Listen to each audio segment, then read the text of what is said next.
Apps can do a lot of cool things. You could order dinner, gamble on your favorite team, and track your health. You could even get a mortgage. One click and you can be approved. I'm not sure by who or what country they're in. You deserve more from the mortgage industry. At AnyMac Home Mortgage, we believe in the need for live human interaction during a very complex process. The kind of service and guidance which an app simply can't provide. Our customers are more than credit scores and income documents. They're individuals and families who live in and strengthen our communities. Their story is our story, and that story begins in a home. Chris Sawyer is an expert on providing superior customer service and in meeting the mortgage needs of current and future homebuyers. With over 18 years of experience in the industry, Chris is able to help customers migrate through the home buying and home financing process by using his wealth of knowledge as a well-qualified mortgage professional. And best of all, Chris is located in Cromwell, Connecticut, where he has helped hundreds of clients in Connecticut, Massachusetts, and Rhode Island make their dreams of homeownership a reality.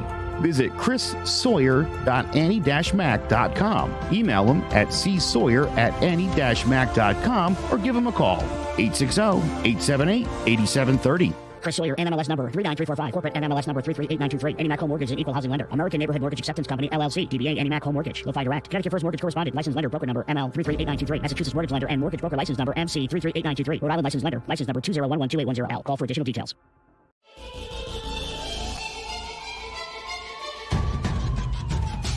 Throwing jabs, always full send. Here we go again. Jared, Joe, and Jay's Clover Crest, top three corner man, punching in with a puncher's chance. We find a way to win. The main event, lock it in every Saturday at 10. The overhand is out of hand when it comes to fisticuffs. Slide a hand on the undercard, you'll never see the punch. Uppercut got you missing weight, feet are stepping late. Keep your guard up, feeling faint from a feint. Take a standing eight, then retaliate. Put up your duke, stick and move, bob and weave. Don't lose hope against the ropes. There's always an escape. Never stay down. One more round, bells ringing, counter punch with your chin tucked and go down swinging. We bringing crosses with no worship, hooks with no verses, combinations with no locks. When you feel the flurry, it's curtains. From scrub scraps to fight stats, relax if you want the facts, cause the best combat podcast is Throwing Jabs. Welcome to Throwing Jabs, part of the TMG Sports Network. I'm Joe McGuire, along with Jared Jones. A couple of big fights in the boxing world over the last 6 days. We will start with last night's very impressive victory from Shakur Stevenson, beating Robson Conceicao via unanimous decision, 118-108, 117-109, and 117-109. The only thing he did wrong was lose a point for tossing Conceicao across the ring. I thought Stevenson looked brilliant. This was a dominant masterclass on the part of Shakur Stevenson. My disappointment, Jared, and my concern going forward is he really picked up the pace late. He wanted to close this fight out. Conceicao's got the heart of a champion, obviously. He couldn't put him away. Conceicao was the real fighter in that ring. This reminded me of Mayweather and Marquez. Missing weight, not caring, paying the extra money, Instagram famous, fighting a smaller guy with the heart of a champion, by the way. Coming in late and then not even trying to make weight. You hit him low probably 40, 50 times. Oh, yeah. He was hitting that front hip every, you could have taken 10 points from Stevenson, and I would have been like, yeah, he's still hitting him low, though. I want to say it was like the fifth round they were showing the body work of Stevenson. Oh, yeah. You remember that? Andre Ward was like, well, that one's low. That one's low. Oh, that was also low. Oh, that one's all right. Yeah. Highlighting all the low blows. But yeah, I was going to say there had to be at least 20. You just said 40, and you're probably, I think I'm underestimating because I didn't want to sound absurd, but he over and over again. Although again, right? I mean, listen. You go count them. I bet 40 is a closer number than 20 is. Oh, I'll bet. I'll bet. I was going to say something like 50. to be kind of hyperbolic. And then I thought about it, and I'm like, don't say that. That sounds like way too many.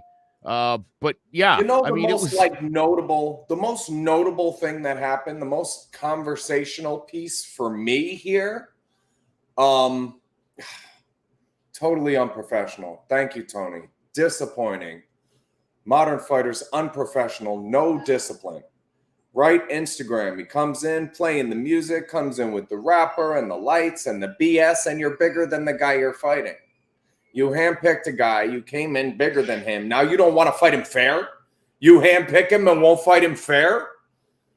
Garbage. So the one thing that really stuck out to me here is when they say, what's next for Shakur Stevenson? Well, Loma will wax that ass. Excuse me. And they're talking about Tank Davis. Hold on, that's a professional opinion from you. That's okay. You can say things like "whack that ass." You're authorized. So, okay, cool. But when they said Tank Davis, I honestly thought to myself at the end of that fight, do I like Shakur Stevenson less than Tank Davis now? Like, has he, with this last fight, this Floyd Mayweather process of cheating every little part of the game you can? The gloves. I didn't hear this. I didn't see it. I didn't read it. Looked like they had different gloves on. Looks like Stevenson had the puncher's gloves on, and Conceicao had foam. I can't confirm that, but it looked like the guy had every single advantage. And you know where I remember the starting was Sugar Ray Leonard and Marvin Hagler, where it was bigger gloves, bigger ring. I want to be able to run from him as much as I want. And all of these little stipulations, 70-40 split, and all of these things they wanted so that the fighter goes in and says, yeah, I want to fight. And that's what Conceicao did. 2 hours he had to wait to weigh in so that Shakur Stevenson could go play ping pong at the rec center, because he never planned on trying to make weight. Conceicao waits those 2 hours, then shows up at the negotiation table to try to figure out if they can make a fight. Now, he could have taken his paycheck and went home. Yep. Full pay, go home, fight somebody you can beat for the title, and didn't. There was a good fighter in that ring.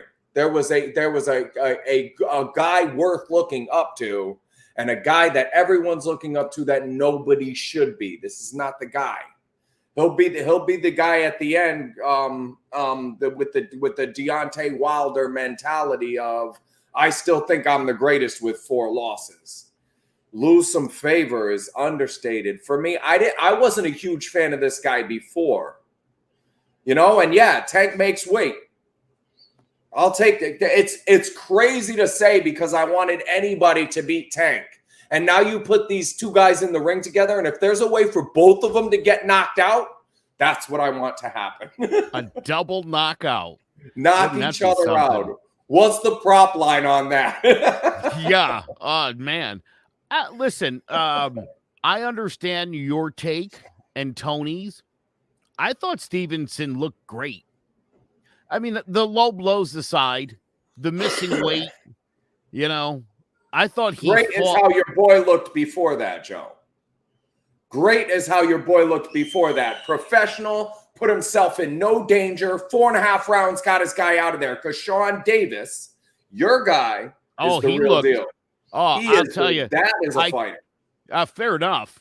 Well, I'm happy to wrap up Shakur Stevenson talk here because, and listen, I agree. I think moving up, my concern about Shakur Stevenson all along is that he doesn't, I mean, with 9 knockouts, he just doesn't have the power to finish. I don't know if moving up is. Well, he takes clean punches. You watch anybody he fought. And it's like guys where their technique, their skill level, their size, they don't have any advantages. And they're hitting him with clean punches. When somebody who can punch it, don't let Tank hit you clean. 5 pounds bigger than you, well, 4 pounds bigger than you were. Should be 7, but whatever. The straight right hand, yes. Hey, in the first round, this is a great. Conceicao should have capitalized on what Valdez was doing with Stevenson in April as far as landing the straight right hand as well. You can't just throw haymakers at southpaws. This is a great take. I saw it in the first, second, third round. And I think after the first round, it was Andre Ward said something about he's got to follow that with the jab. And I'm literally with my wife sitting in here yelling, no, not against Stevenson. He's so conditioned to that everything comes off of the jab that when you lead with the right hand, he's just takes it on the front of his face and keeps fighting. He's made no adjustment for it either. That was, again, the punch, the body work. This guy gets hit to a la Tank Davis. He gets hit way too much. There's a couple guys out there, they just don't play good enough defense. Ryan Garcia is another one who I like. He'd probably lose to these guys, but I like him as a fighter. He's making the growth and going through the process and making weight. You don't just get to miss weight and beat a smaller guy and to get no. Listen, let's talk about what happened from the opening bell to the final bell. Just that, because dude, to come home and blow it like that too. You show up and you're like, hey, no belts, and I'm going to leave without belts no matter what happens tonight. I mean, that is embarrassing, and he acknowledged how embarrassed he was by it. So credit for that. And he's, he said there was no more weight to lose. He was peeing orange. So I don't think that he didn't try to do it at home with a couple of hours. I mean, if it could have been done, I think he would have done it. But that said, the footwork is phenomenal. His ability to gauge distance is phenomenal. Conceicao, that's a gold medalist. By the time this guy got to the middle rounds, it was pretty rough. And all you could hope for, and I did, was that Conceicao was going to land something. Something clean, something big, because and he did. That's the thing. He just wasn't big enough. He's not hitting hard enough, and he wasn't big enough. He's an Olympic. He's more of an Olympic style boxer who's going to get beat you on points. Before we get to Canelo Triple G, I would like to talk about Keyshawn Davis for a couple of minutes, because my God, it seemed to me. I mean, Can I just say before you start, he missed the under by 12 seconds. Like, great performance, but I'm a little upset at you. Keyshawn. You missed the under by 12 seconds, 4.5 rounds. He said he was going to finish him in the 5th. I think he could have finished him in the 3rd. And it seemed to me, Jared, like he just wanted to get some work in, maybe put himself into a little adversity and do some things. Listen to the corner, right? That got that right hand just like they told him it was going to happen. To hear the way people talk about this guy, and now to have seen his last few fights, man, and he's only got 13 fights to his name. This guy's fast-tracked, and I was so impressed, man. Keyshawn Davis, just another brilliant performance. And I'm not sure it was about getting work in. Outshine Stevenson again. Yeah. This guy's a top prospect for sure. But I don't know if it was about getting work in or taking some punches or anything so much as no windows. That's what I say about Cyril Gane. 0 windows. Just don't ever open the window for the other guy to land a punch. He was going to get that. Could he have walked in the first round and mopped that guy up? Yeah, probably. It looked like he could have done that whenever he wanted. But he wanted to do it with 0 risk. And that showed. I mean, that was very, very impressive. Tough kid, too. Yeah, you know what? When he... This is the other thing. When he got the knockdown, he rushed him, but he was careful and violent. No windows, yeah. Right? I mean, my goodness. Again, I think you see a lot of fighters in that situation. You either don't have the killer instinct or sometimes you just rush in a little too much. I just thought he was really smart about the way he played it, landed he landed those big lefts against the ropes. Snap. I mean, it was, whoo. Human being. Now here comes the psych stuff. What you're talking about is like an animalistic instinct. Blood in the water. Go kill. And some people go in too fast, and some people are still tentative, and there's these animalistic instincts. I saw a guy who was choked out come back too. The ref didn't know he was choked out. The guys were all tangled up. He didn't know he was out. And the guy came to, and what happened next is he fought like an animal fighting for its life.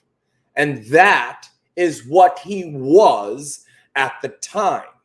Now, as human beings, we lose track and go to instinct when we deal with trauma. And that's what happened. So you've got this line between being an animal and being the top of the food chain animal, the human being that doesn't have to rely on your instincts. We've got this great big, frontal lobe that like makes all human type decisions, that we don't have to deal with our instincts all the time. And he's able to, when he's hurting or when he's being hurt, stay focused in that humanistic mentality and not let that animal go. That's part of why we watch. That's part of the entertainment value, is it's the animalistic reality of it. But when you have that other guy hurt and you want to get him out of there and it's just about to be over, and there's this animalistic thing that did not happen to Sean Davis. And that ability comes with thorough conditioning. And if you're not conditioned like that, you just never get it. You see guys make simple mistakes that are boxing 101 mistakes that they've never been conditioned to keep the windows closed even though the other guy's hurt. And that's what Sean Davis did, like a smart thinking human being, and not an animal who had another animal hurt, which, let's be clear, he was both at the time. I love that. That was crazy. All right.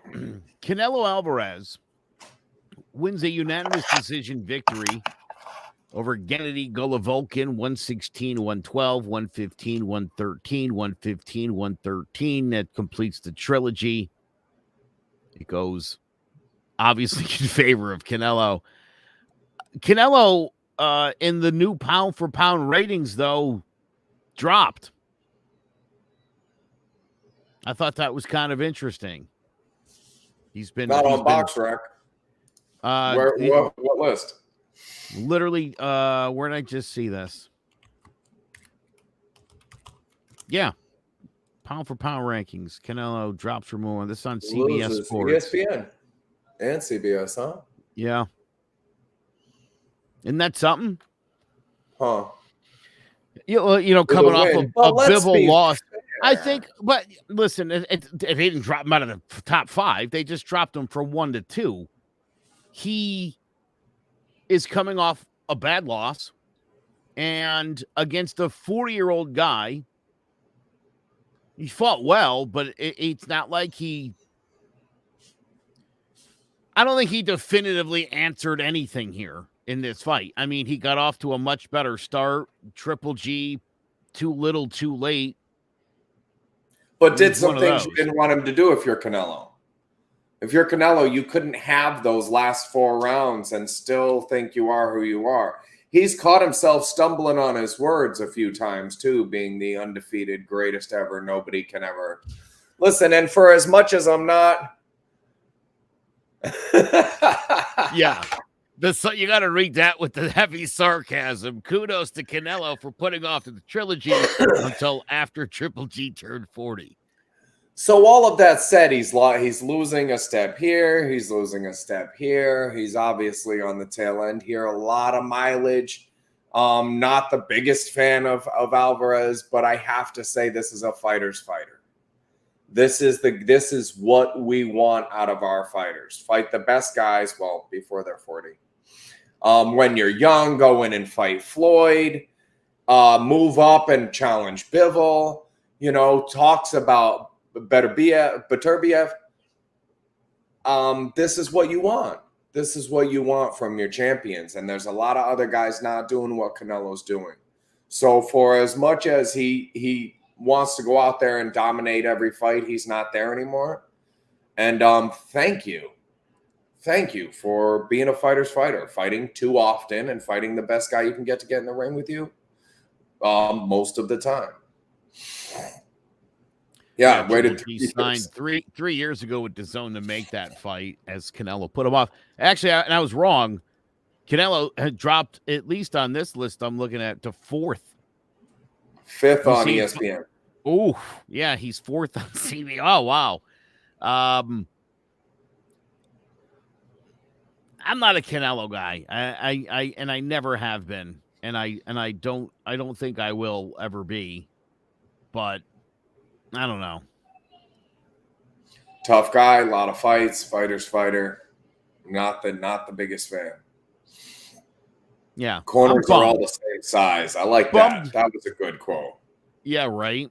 Whoever he fought before his Bivol fight had the ring extended 2 feet or like got something for a bigger ring, and he was like, all the corners are the same size. It doesn't matter. Triple G, by the way, pointed out he's still a champion and called Chris Eubank Jr. out after the fight. So Triple G not going anywhere, and I'm happy about that, to be honest. I feel good about that. Good guy. All right, coming up, we've got our Who You Got, your pound for pound. The new rankings are out. We'll give you our list for not just boxing, all of combat sports next on Throwing Jabs. There's no bigger investment than home ownership. And to make sure the house is up to your standards, you need a professional to look it over. Brian Flanagan from Shamrock Home Inspections is a licensed home inspector and a member of the Connecticut Association of Home Inspectors. Brian was a contractor for over 15 years, so he knows how homes should be constructed and how mechanicals should work. What makes me a good home inspector was the 20 years that I was a home improvement person, doing all the different repairs that I have done and what other people have done wrong that I had to go out and fix. So I have a pretty quick eye on seeing what's right and what's wrong. Before you move, call Shamrock Home Inspections. Before you make the biggest investment of your life, call Brian Flanagan from Shamrock Home Inspections at 860-268-2566 or visit shamrockhomeinspectionct.com. All right, we are back. It's our Who You Got segment. Jared's going to grab his list. Our top 5 pound for pound rankings for all of combat sports. We just sort of talked about the pound for pound list in boxing. I'm sure there's going to be quite a bit of crossover. Did you find your list? Yeah. Yeah. Oh, perfect. Perfect. I thought the dog might have eaten it. And that dog is adorable. Do you want to give your list first? Yeah, I might as well. It's All nice right. and easy. Go ahead. Nice and easy. Let's hear it. I don't want to mess with the UFCs. I kind of like this top 5. Volkanovski, Adesanya, Oliveira, Usman, and Ngannou. I'm okay with that. Maybe in slightly different order. Oliveira over Adesanya. Usman, maybe move Adesanya down twice. Ngannou up once. I don't know. Those are the 5 guys. If Leon Edwards is 6 and they're pound for pound list, those are the 5 guys. So I did MMA and boxing. MMA in no specific order, but UFC has them. Volkanovski, Adesanya, Oliveira, Usman, and Ngannou. And now, as far as boxers, I like to use Broxrec. They still have Canelo based on the, number of fights. And on a formula that he came up with. Yeah. I don't really want to use Butter Spence until they fight. And I know that's selfish. But that's just how I'm feeling right now. I don't feel comfortable putting them on that list until they fight each other. One of them's going to win, and then they'll belong on this list. That said, we've got 3 weeks from now. You already know what I'm gonna say. Savannah Marshall ends up on everybody's list. So number 5, Savannah Marshall. Number 4, I have Beterbiev. This guy's a monster and just needs the fights. If he gets Bivol, he beats him. If he gets Canelo, he beats him. There's nobody at light heavyweight's going to beat this guy. His best fight is Usyk to move back down. That is the best fight we can make in the world right now is Usyk versus Beterbiev. So I'm putting Beterbiev 4 at 3. In a way, just a pound for pound. Like, that's why we have these conversations. Is for people like Inoue. At number 2, Katie Taylor just became the greatest female fighter of all time by the numbers when she beat Serrano. And that was perhaps the greatest female fight of all time. So Katie Taylor, if she's not on your top 5 boxing, number 1 female pound for pound list, you don't know what you're doing. And at number 1, again, we make these lists for a reason. Alexander Cover Your Mouth Usyk. Number 1, moving up to heavyweight, could still probably make 190, 195, 205, and he's getting ready to fight a guy 260. Yeah, there's a hot take. Canelo took a beating from Bivol to avoid a worse beating from Beterbiev. That's about as hot a take as you're going to get right there, boy. Dead serious. Yes. All right. So Jared's list, Usyk, Taylor, Inoue, Beterbiev, and Marshall. All right. Savannah Unana. I like that. I will unveil my full list in a minute. I'm going to give you this is my top 5 combat sports pound for pound. Starting at number 5, Charles Oliveira. Despite his 23-9 record, 21 submissions, 9 knockouts, he's been a monster over his last dozen fights. He's been on another level, and so that's why he's on the list. I agree with you about this fella. Naoya Inoue, 23-0, 20 knockouts, and just great power, too, for a little guy. Again, that's why we do have these pound-for-pound lists. Another of the most dangerous people on the planet, Alexander Volkanovski, 25-1, 12 Ks, 3 submissions. Having beaten Max Holloway, he just, to me, stands above and beyond everybody else. You know, whether you're an Ortega or whomever, you seemingly don't have any chance in the ring against this guy, and he's talking about moving up.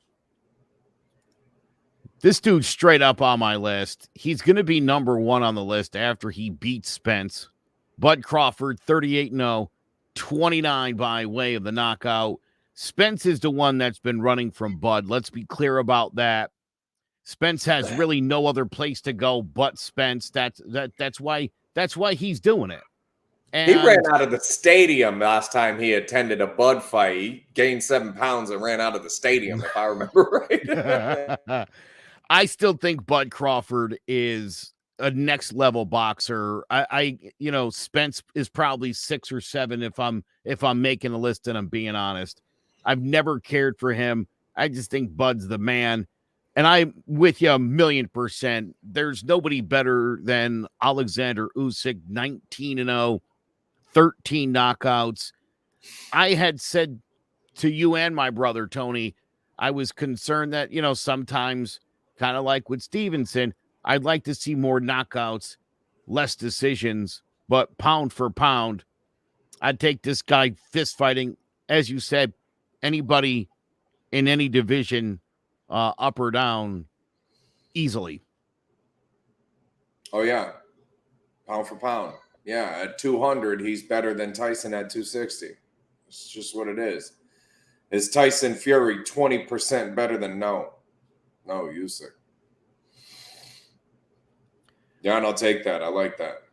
I certainly, Bud Katie is the Taylor's outlier always. for us here. Say again? Bud has become the outlier for us here. Yeah. Yeah, fair enough. And you know what? I would also, I mean, if I was to extend my list out, Shevchenko, Katie Taylor's on the list.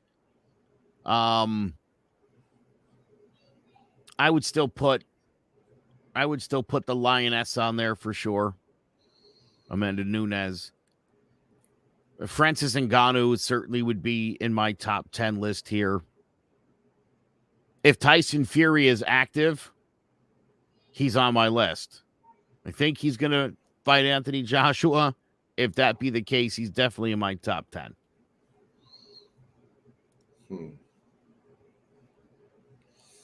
I wish Jace was here to tell us about some wrestler at Penn State who's number 4 on his list. Watch out for that guy. Virgil Ortiz Jr. is still worth keeping an eye on too. I just have to say that name out loud because in that Spence Crawford weight class, let's be fair, he's coming up behind Bud and knocking guys out quicker than he did. A la Savannah Marshall and Shields. Look at the record. She's stopping girls that Shields went the distance with. Yeah, Ortiz Jr. Keep an eye out. That's the guy. I would really like to make Savannah Marshall, and I'd love to make them fight for you. If I could set that up, if I could set them up fighting, I would do it. Marshall and Shields? Yeah. Oh, yeah, they're fighting on the 15th of October. They signed it.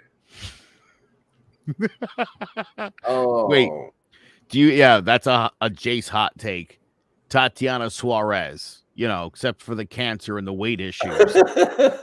And the fact she's not that great of a fighter. But all the other reasons about besides her. That, she beat Anthony Johnson, so.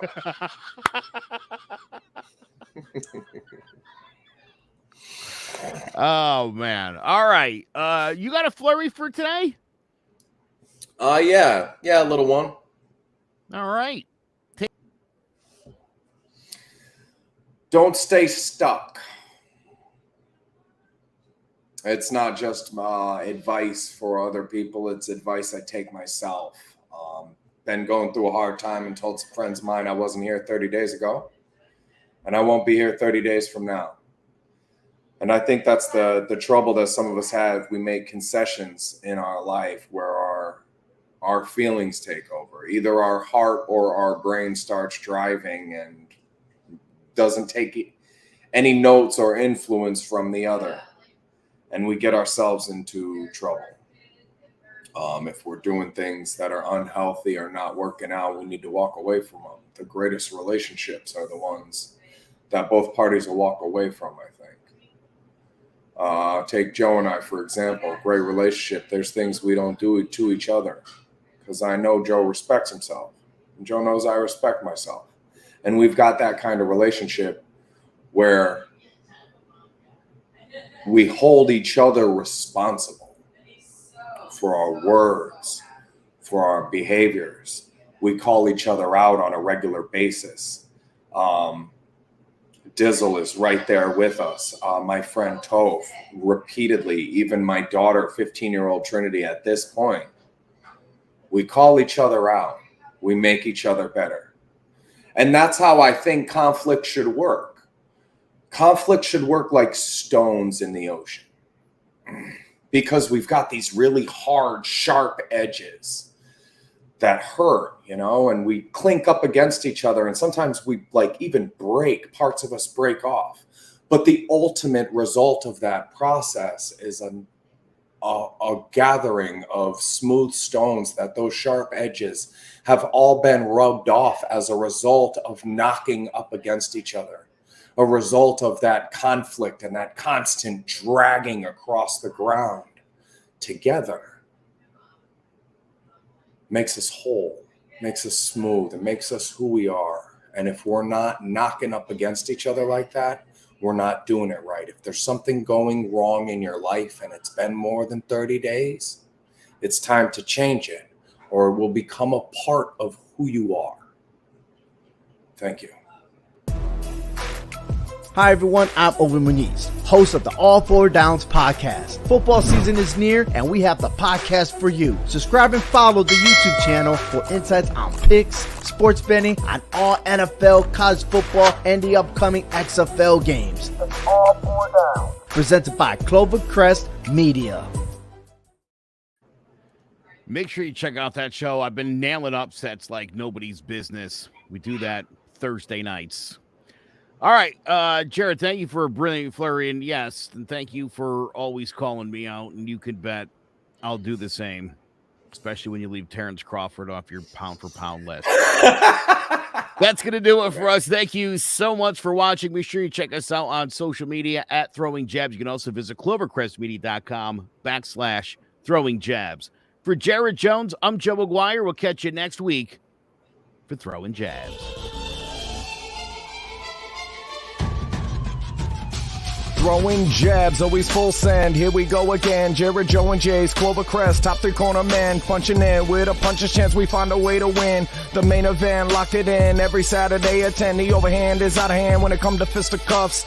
Slide a hand on the undercard, you'll never see the punch. Uppercut, got you missing weight. Feet are stepping late. Keep your guard up, feeling faint. From a feint, take a stand and eight. Then retaliate. Put up your duke, stick and move. Bob and weave. Don't lose hope against the ropes. There's always an escape. Never stay down. One more round. Bells ringing. Counter punch with your chin tucked and go down swinging. We bringing crosses with no worship, hooks with no verses, combinations with no locks. When you feel the flurry, it's curtains. From scrub scraps to fight stats, relax if you want the facts, because the best combat podcast is Throwing Jabs.